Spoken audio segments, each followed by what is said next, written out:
Sir నమస్కారం sir. నమస్తే. Sir YCP ఆఫీసులన్నీ కూడా మూతపడిపోతున్నాయి. వాటన్నిటికి కూడా టూలెట్ బోర్డులు పెడుతున్నారని చెప్పేసి ఒక వార్త ప్రచారంలో ఉంది సార్. మరి నిజంగా వైసీపీ ఆఫీసులన్నీ మూతపడిపోతున్నాయా? మరి అంటే యజమానులు వైసీపీ ఆఫీస్‌ని ఖాళీ చేయిస్తున్నారంటున్నారు. వైసీపీ అసలు ఆ రెంట్ కట్టుకోలేని స్థితిలో వచ్చిందని చెప్పేసి కూడా ప్రచారం సాగిస్తున్నారు సార్. ఇంకొంతమంది వైసీపీ ఫేవర్‌లో ఉన్న వాళ్ళు టీడీపీ కక్షపూరితంగా యజమానులతో ఖాళీ చేయిస్తున్నారని కూడా చెప్తున్నారు సార్. మరి ఏం జరుగుతుంది అసలు వైసీపీ ఆఫీసు? ఇప్పుడు అధికారం కోల్పోయిన తర్వాత సహజంగానే ఆ పార్టీ పైగా 11 సీట్లకు పరిమితం కావడంతో డిఫేమ్ చేయటానికి ఒక ప్రయత్నం జరుగుతుంది న్యాచురల్గానే. ఆ పార్టీని డిఫేమ్ చేయటం ద్వారా, ఆ ప్రభుత్వం మీద దాడి చేయటం ద్వారా, ఆ ప్రభుత్వ నిర్ణయాల మీద క్రిటిసిజం పెట్టడం ద్వారా కొత్త ప్రభుత్వాన్ని ఆకట్టుకోవటం అనేది కూడా ఒక కార్యక్రమంగా జరుగుతూ ఉంటుంది. అందులో భాగంగానే ఇలాంటి ప్రచారాలు జరుగుతాయి. ఒకటి, ఈ ఓటమి నుంచి ఈ ఓడిపోయిన సందర్భంగా వాళ్ళు అద్దె కట్టుకోలేని పరిస్థితికి వెళ్ళిపోయారు అనేది కరెక్ట్ ఆర్గ్యుమెంట్ కాదు. అసలు వైసీపీయే ఉంటుందా ఉండదా అని ఒక చర్చ జరుగుతోంది జాతీయ స్థాయిలో.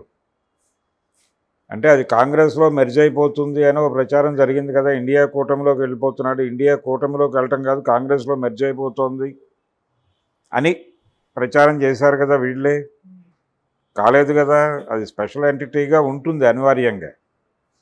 ఇప్పుడు 2 విలీనాల మీద గొడవ జరుగుతోంది 2 తెలుగు రాష్ట్రాల్లో. ఒకటేమో వైసీపీ కాంగ్రెస్లో విలీనమని ఒక ప్రచారం జరిగి ఆగింది ప్రస్తుతం. అది ఆగిన తర్వాత ఒక కొత్త ప్రచారం మొదలైంది ఇక్కడ. అదేంటంటే బీజేపీలోకి బీఆర్ఎస్ మెర్జ్ అని, విలీనము అని ఒక ప్రచారం ఇక్కడ మొదలైంది. అక్కడ ఆగింది, ఇక్కడ మొదలైంది. అయితే బీఆర్ఎస్ వెళ్ళి బీజేపీలో విలీనం కావడం అనేది జరగదు. వైసీపీ వెళ్ళి కాంగ్రెస్లో విలీనము అనేది జరగదు. ఈ 2 విలీనాలకి అడ్డంకిగా ఉన్నది భారతీయ జనతా పార్టీ. జగన్మోహన్ రెడ్డి పార్టీ అలా ఉండాలి, ఉనికిలో ఉండటం ద్వారా కొన్ని ప్రయోజనాలు భారతీయ జనతా పార్టీకి నెరవేరే ఉన్నాయి. అందుకని దాన్ని అక్కడ ప్రత్యేకమైన ఎంటిటీగా అలా ఉంచుతుంది. అలాగే ఇక్కడ బీఆర్ఎస్ కూడా ఉండాలి. బీఆర్ఎస్ ఉనికి కేసీఆర్కి అవసరం. అంత మాత్రమే కాదు, ఒక బ్రాడర్ వ్యూలో కొన్ని అవగాహనలు ఉంటాయి. అవగాహనలు వేరు, విలీనం వేరు. అవగాహనలను విలీనంగా మార్చి చెప్పేటువంటి ప్రయత్నం మీడియా చేస్తోంది. ఇది వాంటెడ్గానే జరుగుతోంది. ఇక్కడ ఈ విలీనం గురించి మాట్లాడిన వాళ్ళకి ఒక ప్రయోజనం ఉంది, అక్కడ ఆ విలీనం గురించి మాట్లాడిన వాళ్ళకి ప్రయోజనం ఉంది. ఇప్పుడు ఈ ఆఫీసులు టూలెట్ బోర్డులు పెడుతున్నారు అనే వార్త సర్క్యులేట్ చేస్తున్న వాళ్ళకి కొన్ని ప్రయోజనాలు ఉంటాయి. ఆ ప్రయోజనాల మేరకు ఈ వార్తలు సర్క్యులేట్ చేస్తున్నారు. ఇప్పుడు ఆయన మద్యం పాలసీలోనే 1,00,000 కోట్లు తినేశాడు అని కదా ఆరోపణ. ఆయన శ్వేతపత్రం చదివాడుగా చంద్రబాబు నాయుడు గారు అసెంబ్లీ వేదికగా. ఆ 1,00,000 కోట్లలో రెంట్ కట్టుకోగలడుగా ఆయన తినేసి ఉంటే. అలాగే జగన్మోహన్ రెడ్డి గారికి పులివెందులలో ఒక ప్యాలెస్ ఉంది, తాడేపల్లిలో ఒక ప్యాలెస్ ఉంది, హైదరాబాదు లోటస్ పాండ్లో ఒక ప్యాలెస్ ఉంది, అక్కడ యలహంక ప్యాలెస్ ఉంది బెంగళూరులో. ఇన్ని ప్యాలెస్లు ఉన్నాయి, ఇంత డబ్బు తినేసాడు ఆయన అని ప్రచారం చేస్తున్నారు కదా. ఏది వీరి 5 ఏళ్ళు, తండ్రి గారి 6 ఏళ్ళు, 6 ఏళ్ళు కూడా లేదు, అది 5.5 అనుకుంటే. అంతా కలిపి 10 ఏళ్ళు ఆ ఫ్యామిలీ అధికారంలో ఉన్నది. ఈ 10 ఏళ్ల పాలనలో ఇన్ని ప్యాలెస్లు వచ్చినాయి అనేది ఒక లెక్క. ఇంకొక లెక్క ఏంటంటే ఇప్పుడు తెలుగుదేశం అధికార ప్రతినిధులు మాట్లాడుతున్న మాట, ఈ వివేకానంద రెడ్డి హత్య కేసులో అప్రూవర్లుగా మారిన వాళ్ళు కిరాయి హంతకులు, వాళ్ళు కూడా 500 కోట్ల దాకా వాళ్ళ ఆస్తులు ఉన్నట్టుగా ఎక్నాలెడ్జ్ చేశారు ఎక్కడో. వాళ్ళకే 500 కోట్ల దాకా ఉంటే అలాంటి వాళ్ళని ఆర్గనైజ్ చేసినటువంటి ఎంపీ గారు అవినాష్ రెడ్డికి ఎన్ని కోట్లు ఉండాలి? 1000 కోట్లు ఉండాలి. అవినాష్ రెడ్డి లాంటి వాళ్ళకి బాసటగా నిలబడిన జగన్మోహన్ రెడ్డి గారికి లక్షల కోట్లలో ఉండాలి.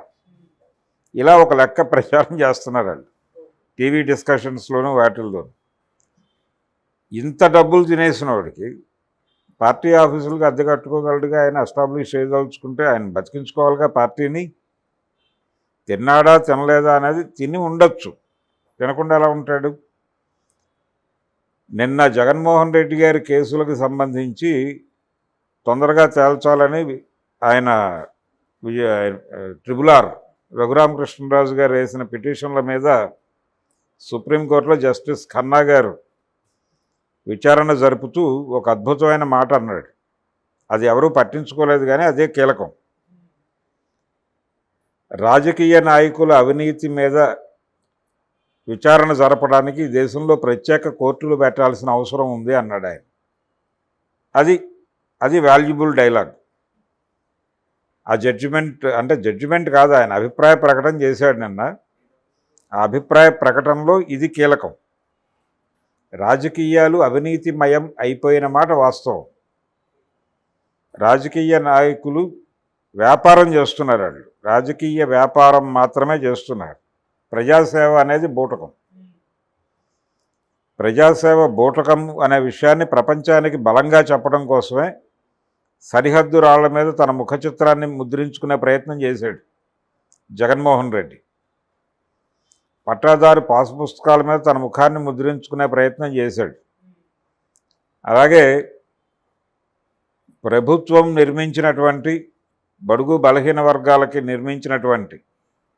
నిర్మించుకోవడానికి సహాయం చేసినటువంటి ఇళ్ల మీద, అలాగే ప్రభుత్వ కార్యాలయాల మీద వైసీపీ రంగులేసి తర్వాత కోర్టు నిర్ణయం మేరకు చెరిపేసి, అది కూడా ఖర్చయిగా. దానికి 100 కోట్లు ఖర్చు అయింది, ఈ రాళ్లకి 700 కోట్లు ఖర్చు అయింది. ఆ బొమ్మ చెరపడానికి 200 కోట్లు ఖర్చు అవుతుంది అన్నారు. ఇప్పుడు నిన్న క్యాబినెట్ అసలు టోటల్గా ఈ రాళ్ళు పక్కన పారేసి పాత రాళ్లే పాతుకుందాం అన్నారు. దానికి కొంత ఖర్చు అవుతుంది. సో ఇంత ప్రజాధనం వృధా అవుతుంది. దీనికి సంబంధించి ఒక చట్టం చేసుకుంటే పోతుందిగా. ప్రభుత్వంలోకి వచ్చిన వాళ్ళు ఎవరు వాళ్ళ ముఖాలు వాడకూడదు అని ఆ చట్టం చేసేటువంటి పరిస్థితి ఆలోచించడం మంచిది.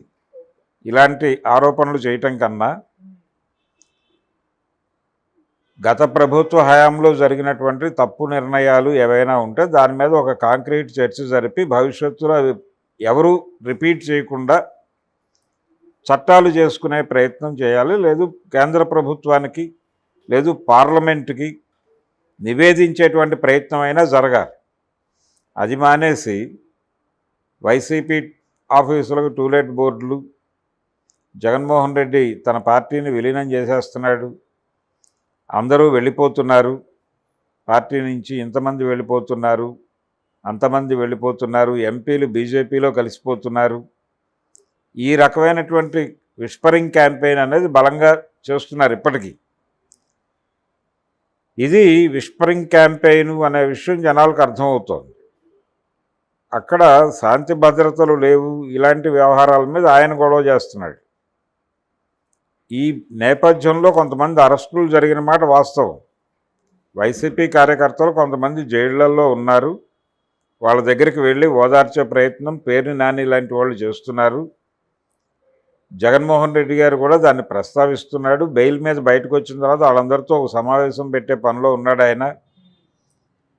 దీంతోపాటు కొన్ని హత్యలు జరిగిన మాట కూడా వాస్తవం, దాడులు జరిగిన మాట వాస్తవం. ఆయన చెప్పిన నెంబర్లో జరగకపోయినప్పటికీ కొన్ని జరిగినాయి. ఆ జరిగిన దాన్ని యాక్సెప్ట్ చేసి సీరియస్గా దాని మీద ఒక చర్చ, ఒక రాజకీయ చర్చ జరిపేటువంటి పరిస్థితిలో కూటమి లేదు. వీళ్ళు టోటల్గా జగన్మోహన్ రెడ్డి రాజకీయ నిర్ణయాల మీద సమీక్ష చేయటంతోనే సరిపోతోంది రోజువారీ జీవితం. మొన్న జరిగినటువంటి అసెంబ్లీ సెషన్లో కూడా ఈ విషయం ప్రస్తావనకు వచ్చింది. అంటే శ్వేతపత్రాల మీద డిస్కషన్ పేరుతో 5 ఏళ్ల పాటు అసెంబ్లీలో ఏం మాట్లాడారో అదే మాట్లాడుతున్నారు రిపీట్ చేసి. కొత్త విషయాలు ఏమీ ఉండటం లేదు. కాబట్టి మీ పరిపాలన మీరు చేయాల్సిన పనుల గురించి ఆలోచిస్తే బాగుంటుంది. ఇది ప్రజాధనం దుర్వినియోగం అవుతోంది ఇక్కడ కూర్చుని. మీరు జగన్మోహన్ రెడ్డిని తిట్టడం ద్వారా మీకు ఉన్నటువంటి ఒక ఆవేదనని తీర్చుకోవడానికి ప్రజల డబ్బులు ఖర్చు పెట్టే హక్కు ఎక్కడది మీకు అని గనక ప్రజలు క్వశ్చన్ చేస్తే ఏంటి పరిస్థితి? రేపు పొద్దున ఇళ్ళు కూడా వెళ్ళి ప్రతిపక్షంలో కూర్చోవాల్సి వస్తుంది. 11 కాదు 10 సీట్లతో కూర్చోవాల్సి వస్తుంది. అందుకని కాంక్రీట్ పరిపాలన, భిన్నమైనటువంటి పరిపాలన. జగన్మోహన్ రెడ్డి తప్పులు చేశాడు, ఓకే, అయిపోయింది, మీకు అధికారం వచ్చింది, మీరు దానికి తద్భిన్నమైనటువంటి పరిపాలన, స్వర్గాన్ని అరచేతిలోకి తీసుకొస్తామన్నారు కదా, అది తీసుకొచ్చి చూపించేస్తే జనాలు ఆనందపడి పర్మనెంట్గా మిమ్మల్నే ఎన్నుకుంటారు. వాళ్ళని మర్చిపోతారు, స్మృతిపథం నుంచి తీసేస్తారు. ఆ ప్రయత్నం చేయకుండా ఈ విస్పరింగ్ క్యాంపెయిన్ కొనసాగించడం వల్ల ఏమిటి ప్రయోజనం? ఆఫీసులు లేవు, జగన్మోహన్ రెడ్డి బెంగళూరు వెళ్ళిపోయాడు, ఇంక రాడు, రేపో ఎల్లుండో ఆయన కేసుల్లో అరెస్ట్ అయిపోబోతున్నాడు, అయిపోయింది. ఆయనతో పాటు ఆయన పార్టీలో ఉన్నటువంటి నాయకులందరూ కూడా పారిపోతున్నారు, విదేశాలకు పారిపోయారు. ఇప్పుడు వంశీ విదేశాలకు పారిపోయాడు, ఆయనకు పోలీసులు సహకారం ఇస్తున్నారు. ఆయనకు సహకరించిన పోలీసుల ద్వారా చంద్రబాబు నాయుడు గారి ప్రాణాలకు ప్రమాదం ఉంది అన్న లెవెల్లో ప్రచారం చేస్తున్నారు కదా. ఇంత విష ప్రచారం అక్కర్లేదు, ఇంత విష ప్రచారం చేయక్కర్లేదు. అయిపోయింది, మీరు సక్సెస్ఫుల్గా సాధించారు. దీన్ని నిలబెట్టుకోవడం కోసం ఇంకా దాన్నే ఆశ్రయించక్కర్లేదు. మీరు పరిపాలనలో భిన్నమైనటువంటి ధోరణి, జగన్మోహన్ రెడ్డి కంటే డిఫరెంట్ గవర్నెన్స్ కనుక మీరు అందజేయగలిగితే ప్రజలు మిమ్మల్ని హక్కును చేర్చుకుంటారు. లేదంటే మిమ్మల్ని కూడా విసిరి నేలకేసి కొడతారు. ఈ ప్రచారం ఇప్పుడు మీకు వికటించే ప్రమాదం ఉంది. మీరు ఇప్పటికీ పరిపాలన మానేసి ప్రచారం చేసుకుంటామంటే కుదరదు. మీరు రూలర్స్గా ఉన్నారు, రూలింగ్ మీద దృష్టి పెట్టండి. ఇప్పటికీ ప్రచారం చేస్తే జగన్మోహన్ రెడ్డి తానే ముఖ్యమంత్రినేమో అనుకుంటున్నాడు. అనుకుని నాకు హోదా కావాలి, సెక్యూరిటీ కావాలని గొడవ చేస్తున్నాడు ఆయన. మీరు పరిపాలనలోకి వెళ్ళిపోతే ఆయన ప్రతిపక్ష నాయకుడిని అనే స్పృహ కలిగి ఆయన వ్యవహరిస్తాడు. ఈ టూలెట్లు, ఈ సర్క్యులేషన్ అంటే తెలుగుదేశం పార్టీని మెప్పించటము, లేకపోతే అక్కడేదో లబ్ధి పొందటానికి పడే తాపత్రయం తప్ప ఈ వార్తలన్నీ ఊరికినే సరదాగా సర్క్యులేషన్ కోసం రాసుకునేది, మెప్పు కోసం రాసుకునేవి, ఎవరి ప్రాపకం కోసమో రాసుకునేవి తప్ప వాస్తవాలు కాదు. ఎక్కడో 2-3 చోట్ల ఖాళీ చేస్తే చేసి ఉండొచ్చు, దానికి రకరకాల కారణాలు ఉండొచ్చు. ఆ ఇంటి జరుగుతోంది ఆల్రెడీ. అది కాకుండా కొంతమంది యజమానులు పార్టీ ఫిరాయించి మా స్థలంలో ఈ ఆఫీస్ ఉంటే మాకు ప్రమాదం కాబట్టి మీరు వేరే చోటకి షిఫ్ట్ అవ్వండి మహాప్రభు అని అడగచ్చు. అడిగిన సందర్భాలు గతంలో తెలుగుదేశానికి కూడా ఉన్నాయి.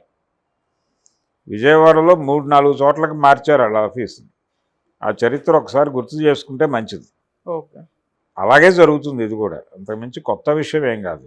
Okay sir, thank you so much. Thank you.